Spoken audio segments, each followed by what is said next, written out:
with us today four individuals who have dedicated their lives to serving our state. Each of them has a unique perspective on the impact of second chance hiring that it can have on individuals touched by the criminal justice system. 5 years ago, when the co-founders of the Redemption Project met to conceive a nonprofit organization that would partner with employers to provide mentoring to inmates while they're incarcerated and meaningful employment upon their release, we did so with the hope that others would join us in our effort to redeem incarcerated individuals through meaningful employment back into our society.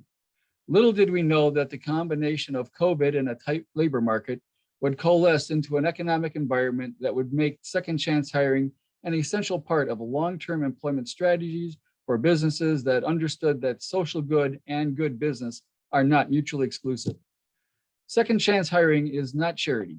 It is a business proposition that can provide employers with an additional channel of good quality employees, while at the same time providing a road back to being productive members of society for those who have been incarcerated. The economic arguments for the second chance employment are made in the groundbreaking book by Jeff Kucinich, Untapped Talent, which I would highly recommend everyone watching this webinar to read. Today, we'll begin our conversation. I'd like to ask each of our participants to introduce themselves and then talk about their roles, roles their organizations play in second chance hiring. This morning, we'll start with Odell Wilson. Odell? My name is Odell Wilson. I'm a supervising U.S. Federal Probation and Pretrial Service officer in the District of Minnesota. I am a 25-year veteran of the work. And at one point, I was the workforce development specialist in our office as a line officer.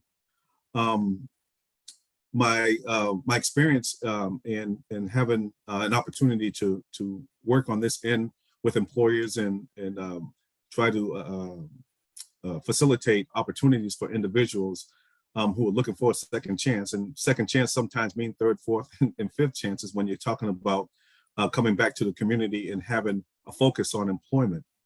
My position now, obviously, as a supervisor, I have the unique opportunity to work with multiple officers who are working in the community with clients who are seeking to reintegrate in the community in a positive, pro-social, productive way. And I also have the opportunity to talk about how employment is, how impactful employment is in regards to that process. Second chance hiring really means just what it says, is someone is willing to give individuals who may not have the best track record in the world an opportunity to not only have a livable wage and an opportunity to assimilate back into the community in a positive way, but it also hits other factors, which many times that I know that were things that were involved with recidivism and continuous recidivism in some cases, which is just having pro-social individuals in your life.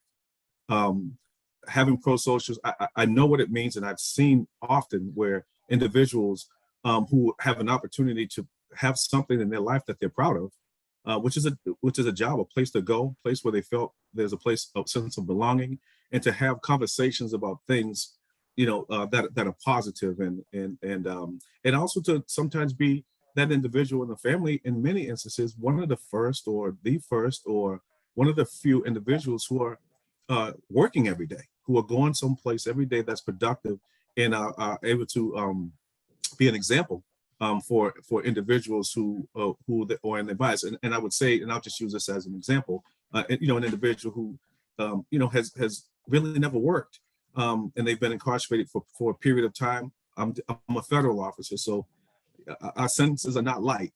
Often people are coming out after 10 and 15, sometimes 20 years. But they have people, I talk about the ripple effect, and what happens for an individual who finds employment. These nieces and nephews, children, friends, mother, father, have an opportunity to see this individual in a light that's very positive and constructive. After sometimes having many stints of this individual being in and out of the community,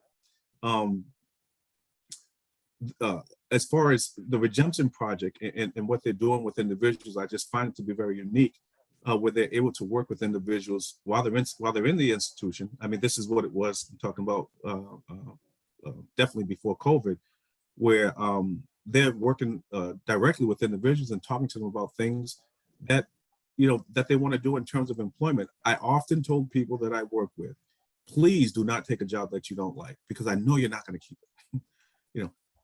To have an opportunity to work with somebody in the institution, talk about the things that are necessary, not only to get a job, but to maintain a job, right? And, things that are personal, character. I mean, things that quite frankly, many of them really didn't think about, that just wasn't part of everyday life. To have somebody who's going to walk through them with them through that process of having, and I'll give an example. So there's many programs in the institution, tons of them, good ones. The difference with the Redemption Project is once they're done with the programming, when they leave that institution, it's up to that person individually to kind of take that information, however much it is, and put it into action without having somebody who's there to hold them accountable, to bounce questions off, or to deal with things that may that may come up, just everyday life things that we all deal with, to have someone pro-social that's just going to talk to them about these things in a way that they deal with them so that the outcome is positive, not just for them, their families, and their communities. That is pretty much the epitome of what we talk about. I talk about dynamic risk factors. We talk about dynamic risk factors. What are those things? And I say this, and I'm going to digress after this, but employment is as important, and I talk to our officers about this often, as mental health, chemical dependency, cognitive, the cognitive model in the way that employment is absolutely as important as those. And many times as officers and people we don't look at it because it's not something that we'd send you back to prison for, right? Which we tend not to want to send you back to prison for, because you don't, not because you don't have a job. We're not going to say, we're not going to go back before the court. The judge is probably not going to even want to hear about that. But we will do that for mental health if someone's not taking care of the chemical health, and as well as other things. The reason I say that it is as important as those things is when they don't have those things, that 8 hours a day that they're spending doing something that's pro-social, when they don't have something that that individuals can be proud of, when they don't have something that allows them to take care of their financial needs. I mean, these are grown individuals that we're dealing with. They have to live, they pay rent, to take care of things with their children. The last thing we want them to do is to think of the worst thing that they've ever done before, right? That has them dealing with us in the first place from a probationary standpoint, and think that that's the answer, that's the solution, because it's not. And the reason why the reason it isn't is real simple. We end up paying for this, for the failure and the recidivism that comes along with this. And I think that having a program such as a Redemption Project, I think it definitely adds value. It's definitely unique. And I can, the reason that I even became a member of the board was I just found it to be something that was different, although different in regards to the ability to continue to work with an individual, both in the institution and outside the institution. I'm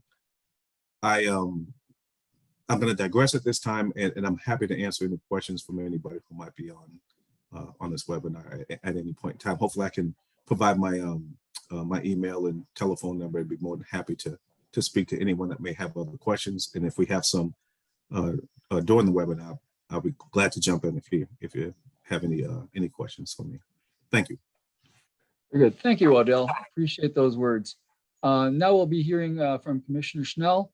If you'd like to introduce yourself and talk a little bit about your department, what you've been doing to reduce recidivism and the importance of second chance hiring as well. So, Paul.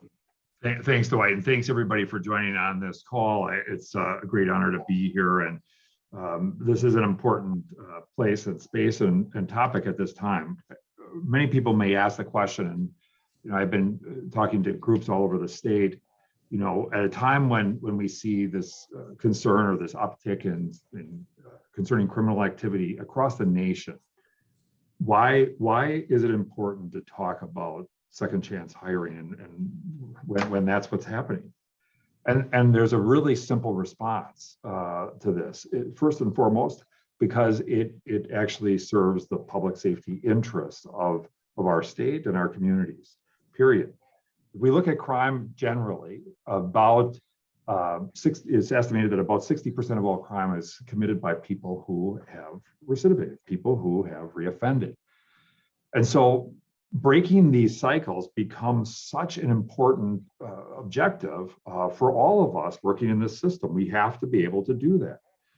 And so when we think about this, at any given time, every month in Minnesota, about 600 people go into state prisons, and roughly about 600 people leave state prisons.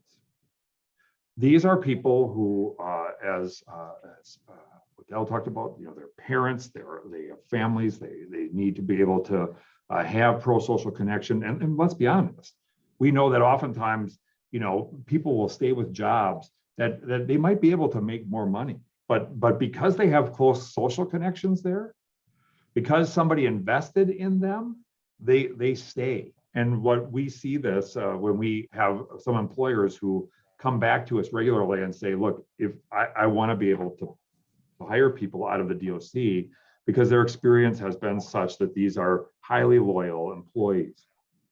As I said, a number of these folks are parents. 70% of the people who are in prison have children of their own.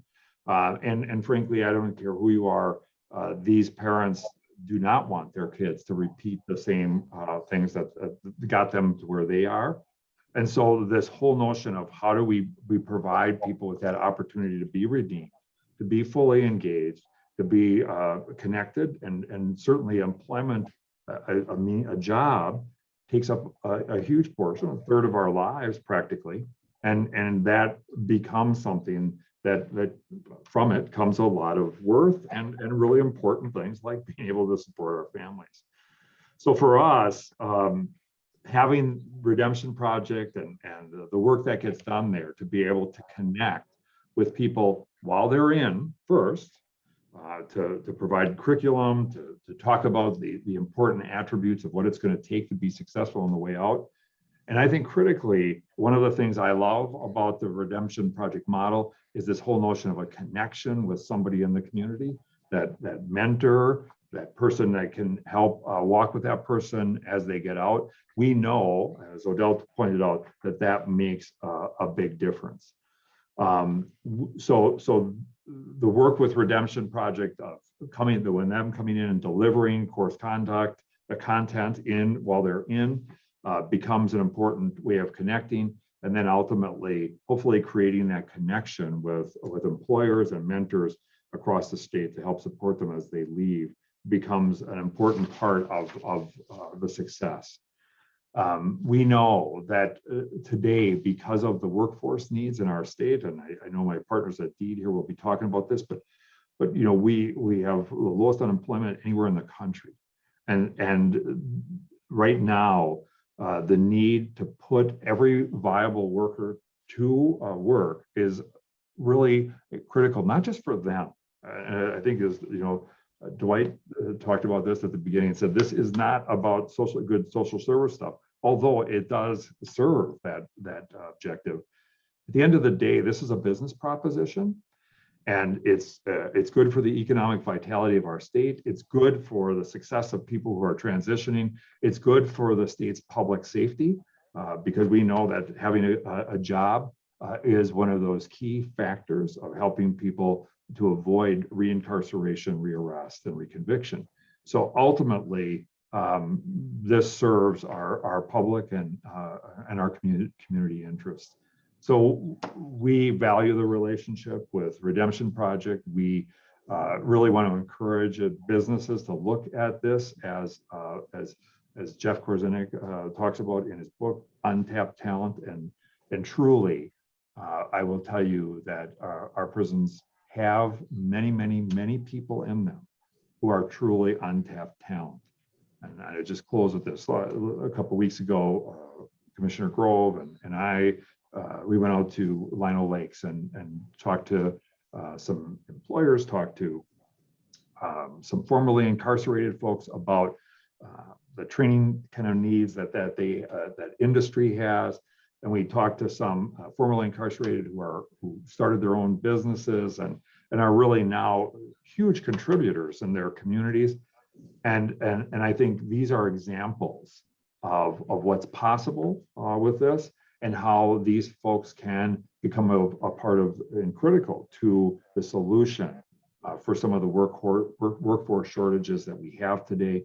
And we're grateful that the Redemption Project is convening this group, and that people are joining in to learn more about what's possible as we look at addressing the needs of our state and our businesses and the people who are transitioning from our facilities to the community. So thanks for having me. Paul, I was wondering, could you tell us a little bit about the initiatives that the DOC is undertaking and some of the real forward-looking programs that you're implementing to help reduce recidivism and improve the opportunities for second chance hiring?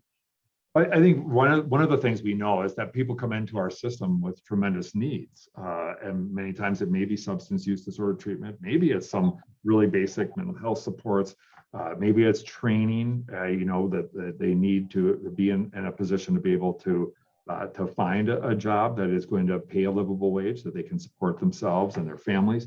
So, as we look at this, we're changing the way we bring people into the system, really robust assessments, where we want to upfront address some of those needs so that they're ready to go as soon as possible. We also want to try and create connections between outside folks so that there is this strong connection. And one of the things I think that is key is we're having conversations with businesses across Minnesota, and Redemption Project plays a role in this, around what their needs are. Is there a certain type of training or skill set that they are looking for workers? And if we can address some of those interests and provide that training while they're incarcerated, we know that will be hugely helpful to their transition and to their success. We also just provide a host of services around making sure people have IDs and that Social Security card, all the things that you have to have day one when you walk into an employer and get hired. We want to make sure they're ready to go. And so, we have a strong checklist of things that need to be in place that we want to make sure they're ready to go with. And we want to be able to stand with them and say that while they were incarcerated, they demonstrated a commitment to themselves, to self-improvement, to self-investment, and into demonstrating kind of their work skills that ultimately can be put to use by an employer for the good of them, their families, and our community. Great, thank you. And what are some of the other barriers that the DOC is seeing with regards to a reentry and the difficulties that people have been incarcerated for a long period of time? What are the major barriers out there that are really keeping, we would think that, with the high profile now of second chance hiring and, everything that's going on nationally with this, but what are some of the other things that you're really seeing that can make a difference in the communities and in the lives of these individuals? I think first and foremost, it's people willingness to give folks a shot. And that will pay dividends. I'm confident. And sometimes, and Odell, I think, alluded to this, where sometimes there may be some needed supports that people may have. And that's one of the incredibly, I think, strong things about the Redemption Project model, is this whole notion of how do you make sure that people have pro-social and positive work supports.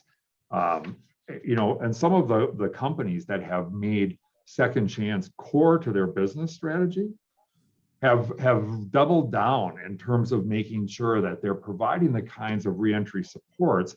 First and foremost, it's a willingness to look at these people as resources, as positive resources, contributors to the success of their business. That's one of the barriers that I think today the market situation we find ourselves in, job-wise, creates perhaps a more open door.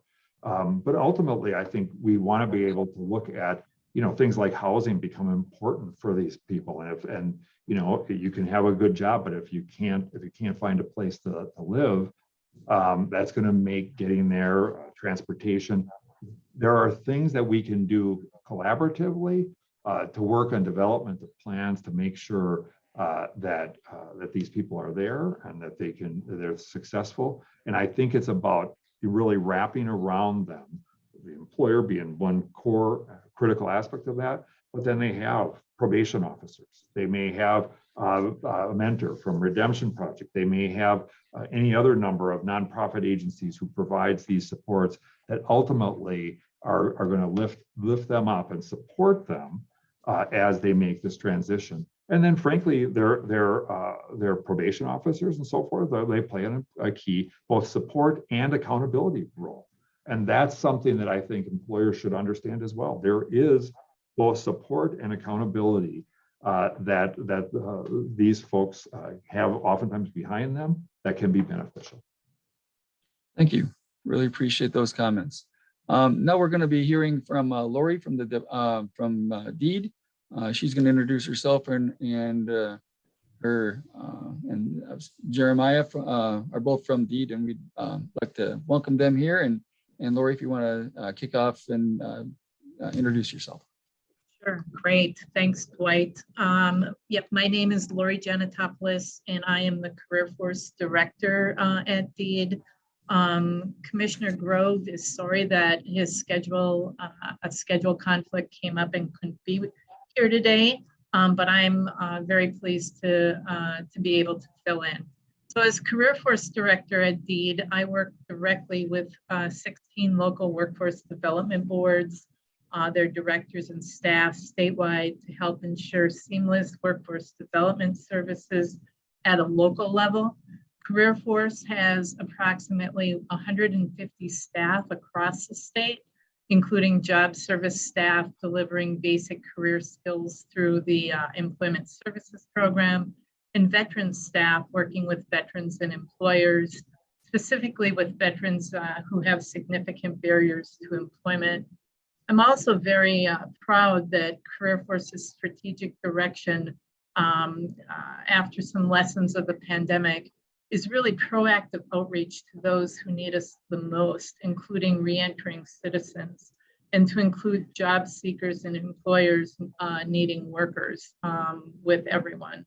I'm very pleased that many of DEED's initiatives to serve justice-involved individuals are within the Career Force division, and I'm thrilled to have Jeremiah Carter heading up those efforts, given Jeremiah's experience in the field. And with that, I'd just like to ask Jeremiah to quickly introduce himself, and then I'll talk a little bit about how DEED is working with DOC. Jeremiah?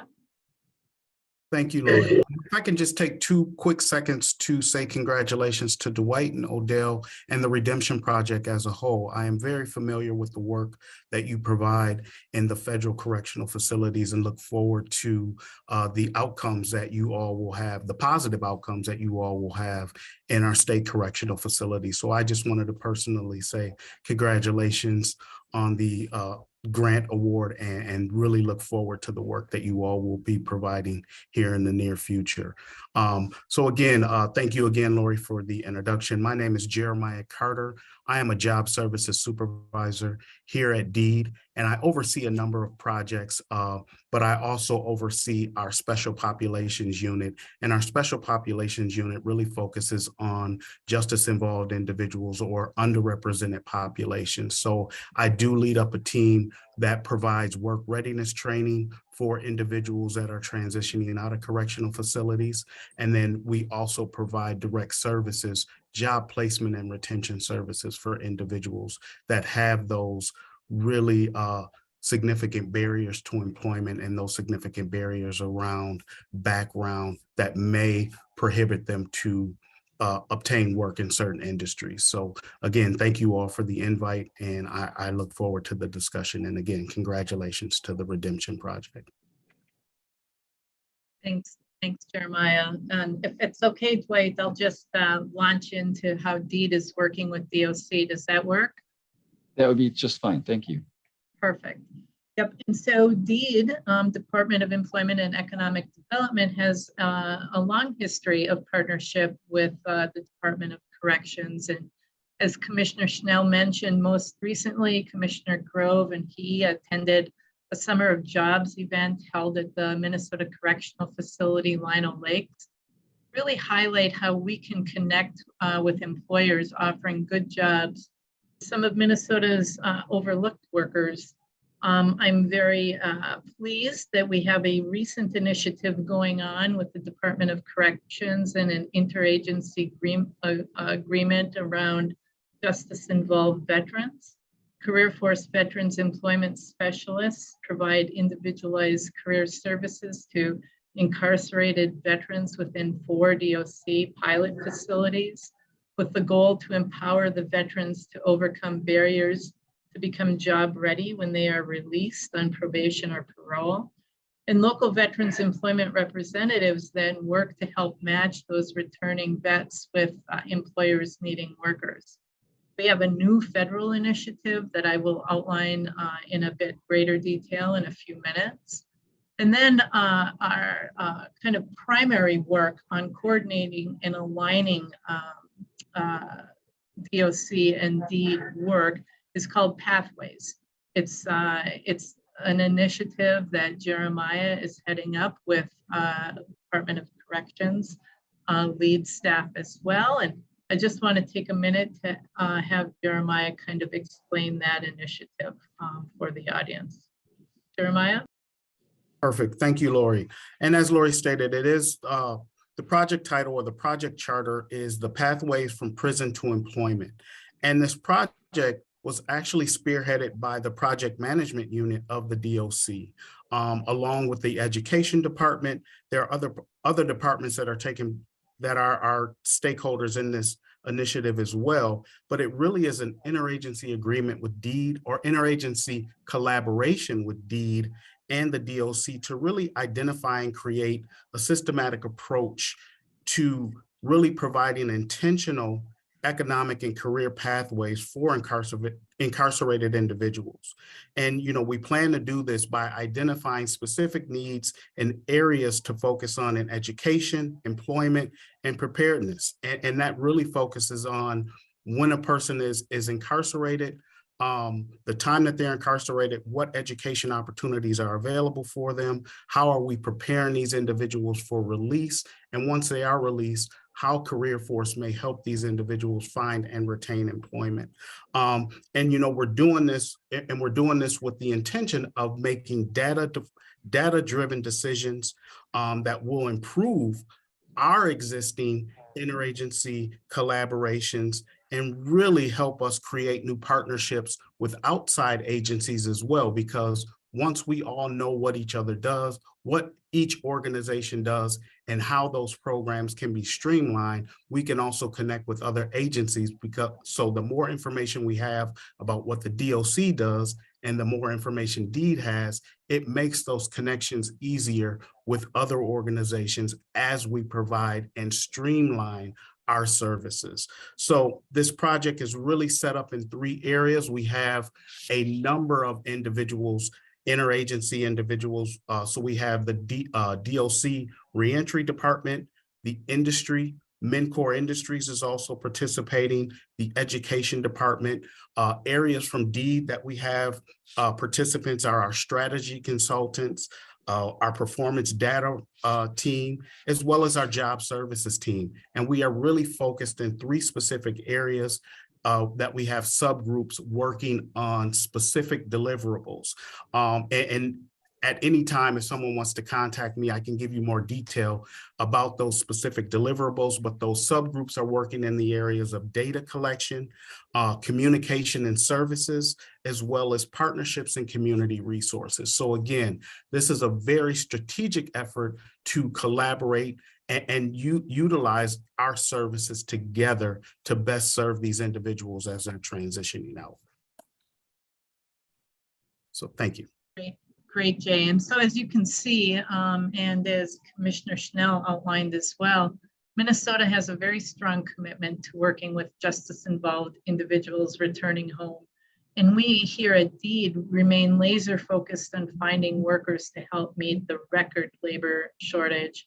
Also, as the commissioner noted, we might have more of an open door given the market conditions, and we really want to take advantage of that. So we've talked to employers, educators, business owners, local and county officials, and of course, Minnesota's workers to highlight the extensive talent that exists in our state, especially overlooked talent, like welcoming home justice-involved individuals into the workforce and assisting those employers who need workers connect with job seekers who, maybe weren't on their radar to begin with. And so, as I noted, very pleased to really align the work that DOC and DEED are doing to maximize the resources that we have. Very good. Thank you, Lori. I have a couple of real quick questions here, or not necessarily quick, but I'd like to get feedback from all the panelists on this. What do you see as the biggest long-term threat to second chance hiring over the next decade or so? Right now, there's a lot of enthusiasm about it. We have the job short or employee shortage and that kind of thing. What if that changed? What if there's a downturn in the market? There's ample employees. What do you see as the biggest threat to second chance hiring? And I'll just open it up to all of, if we could go on. Odell, if you want to start from your perspective, what do you see as the biggest threat, and what is the what could be the consequences of that? Well, I think the biggest threat would be that the jobs are taken, the individuals who were involved with providing these opportunities move on, and someone else comes in who comes back with the same mindset that was there before we had this unique opportunity to have people fill these positions. Being a person who was a workforce development specialist, I mean, one of the biggest things that was for me was to convince an employer that this person, should be given an opportunity, and why should they be given an opportunity? But I think if we're working with people now that have an opportunity to take this unique opportunity to have people come in, I think that Commissioner Schnell said it best. You're not gonna lose. You know what I mean? As an employer, having people come in, these individuals who are fiercely loyal, in some cases to the wrong people, who get it now because that fierce loyalty landed them in a bad place. Now you have an opportunity to have somebody who, a loyal person doesn't just not become loyal anymore to people, especially people they think that are working in their best interest. One of the biggest things from employers that I often got was, when a person comes, it's like, my goodness, this person rain, sleet, or snow, this person doesn't even have a car, they're taking 2 buses, and do you have any more of them? And this might be the same employer that I had to beg for an opportunity. And so I think the biggest threat is to lose employers who have that mindset, who have the mindset that, hey, you know what? I've worked with individuals, and one person is not gonna screw that up for you. You know what I mean? You have one failure, nope, I don't want anybody else ever, coming who it's, you know what? I'm gonna work with this individual.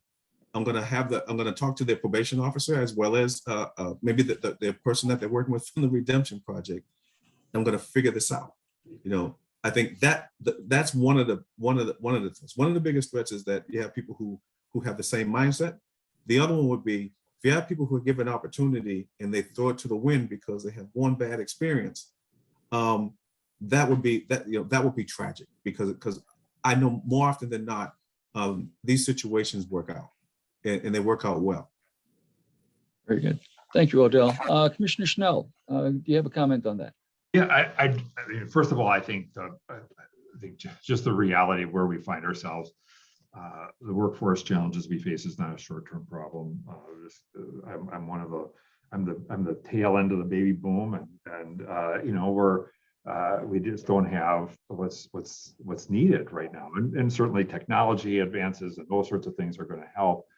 I think you know, a little bit of this whole notion of, you know, it's getting over that fear. For some employers, I've talked to some who said, you know, boy, I'm hiring somebody who has this history, and you know, what if my employees find out, or what if you know, what if they mess up, and you know, there's always these are real risks, certainly, but certainly, you know, we also have employees, even the Department of Corrections, as much as we hate it and we don't want it to be the case, we've had employees who've done things that, you know, certainly don't reflect what they should be happening.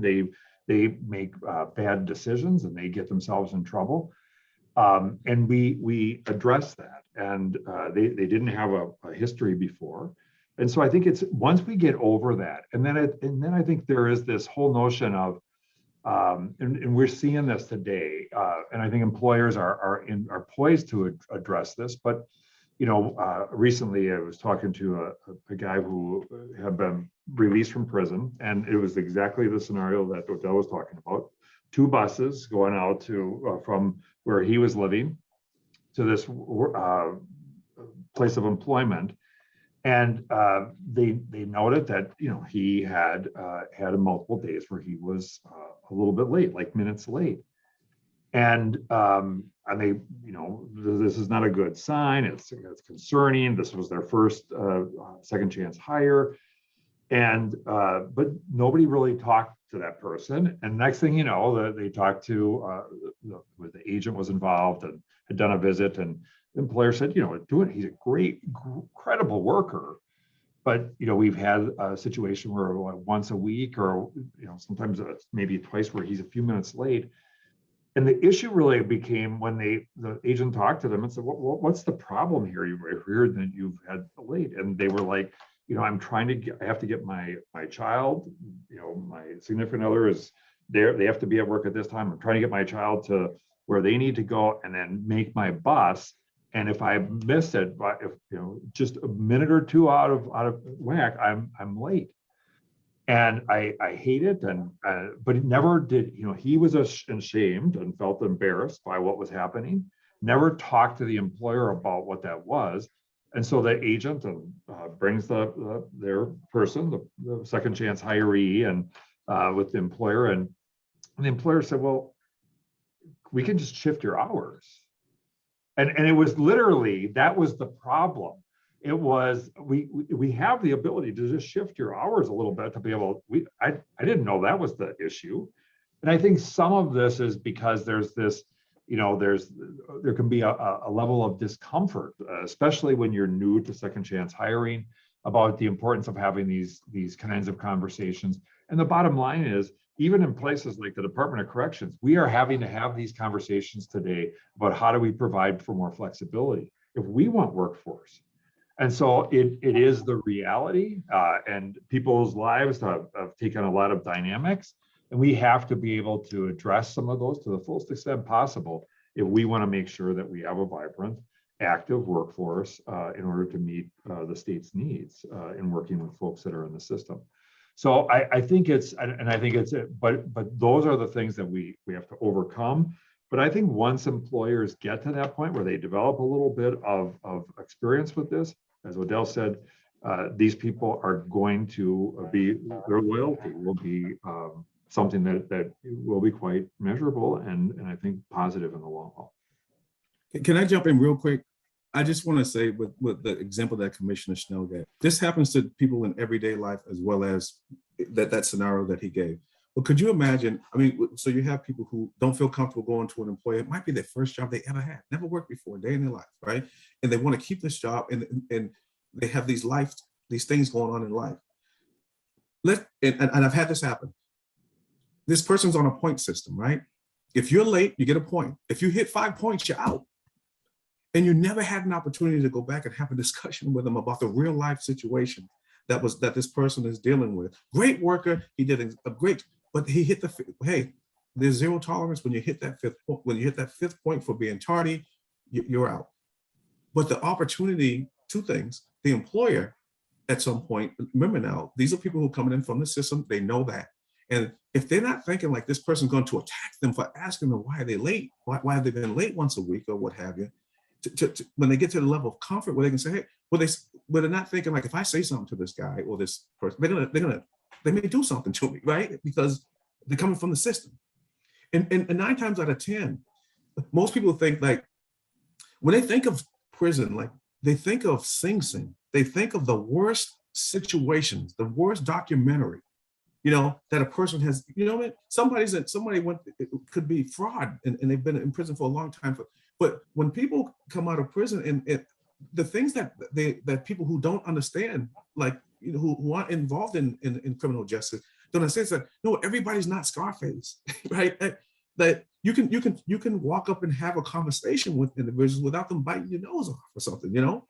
So, and the flip side of that is to have somebody like the Redemption Project who's done this work inside and said, hey, this is what you do when you have a situation, when you have an issue, you go to your employer and you say this, you have this conversation with them, and you know, let them know what's going on. And and again, as Commissioner Snell said, it could be something that's as simple as, oh, we'll just change the schedule. My goodness, was it that simple? You know, I've been running around ragged I've been running to this bus stop every morning and missing that bus by 30 seconds and my heart drops every time I see it pulling off because I know I'm going to be late and I'm dealing with this. So yes, these are the things that we navigate. These are the things that are important. And so I think that there's, as employers start to have people who are in their midst, in their space, and that they understand that these are human beings. These are men and women who, you know, who maybe have done some things that they shouldn't have done, you know, but we can have a conversation about something that's work related without it being uncomfortable on both sides. Very good. Thank you, Odell.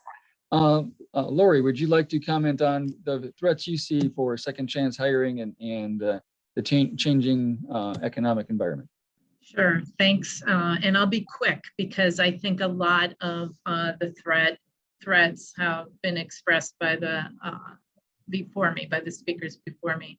I just want to say that I think the two biggest threats are if we lose the opportunity of this moment where we have the ability to have employers really look at overlooked talent pools and realize how these individuals are going to help their business. And then they can help us spread the word to other employers and to communities. And I think we can't lose that moment. Secondly, I think we have to provide the supports that are needed for people that are being welcomed back into community. Justice involved individuals will need housing and transportation and support as they navigate this transition. And those are the two threats that I think we have to have on the top of our radar and make sure that we work that out, because this is a win-win-win for people, for businesses, for the economy, and we just have to make sure that we're successful. Thank you. And Jeremiah, did you have anything to add? I will just be really quick, just to kind of echo Odell's statement. And I'm pretty sure as a workforce development rep, you know, he has faced this at a period in time. Conversations that I'm having with employers now are, because some individuals are coming back to work and we have justice involved individuals that work at specific places that have other obligations that may take them away from work, you know, for periods of time. And if you can get individuals back in that don't have these obligations, that don't have, you know, supervision obligations, that makes it a little easier for the employer to keep things moving. So I've had these conversations with employers that, you know, at this time, because the workforce is so bare, they can support it. But as workers start to come back to work, I can see that being somewhat of an issue, because if you can get a worker that does not have any obligations outside of coming to work every day, and then you have that worker that has so many other obligations, being it treatment or supervision or whatever that outside obligation, it just creates a situation where you might lean towards keeping that worker that does not have the criminal background and the other obligations. So I can see that as a threat in the near future if workers begin to come back into the workforce. Very good. Thank you, Jeremiah. I would just like to say thank you to all of our panelists. It has been a real honor to have you participate in this conversation. I want to thank everyone who's joined us today. And want to say thank you for the outstanding work that the Department of Deed and the DOC have been doing to remove barriers, reduce recidivism, and expand our labor markets in Minnesota. And I'd also like to thank Commissioner Schnell and his team at the DOC for making it possible for the Redemption Project to bring our program to the men at the Stillwater State Prison. We look forward to continuing to build our partnership as we expand into Lino Lakes and other prisons across the state in the future. A recording of this webinar will be posted on our website. We'll be sending out an email to everyone who attended this webinar so you can learn more about the Redemption Project. And if you're willing, and I hope you are, sign up to be an employment partner with us, or perhaps a mentor on our website at redemptionproject.org. So again, I'd like to say thank you to everyone who's attended our webinar today, and we look forward to seeing you again. Have a great day.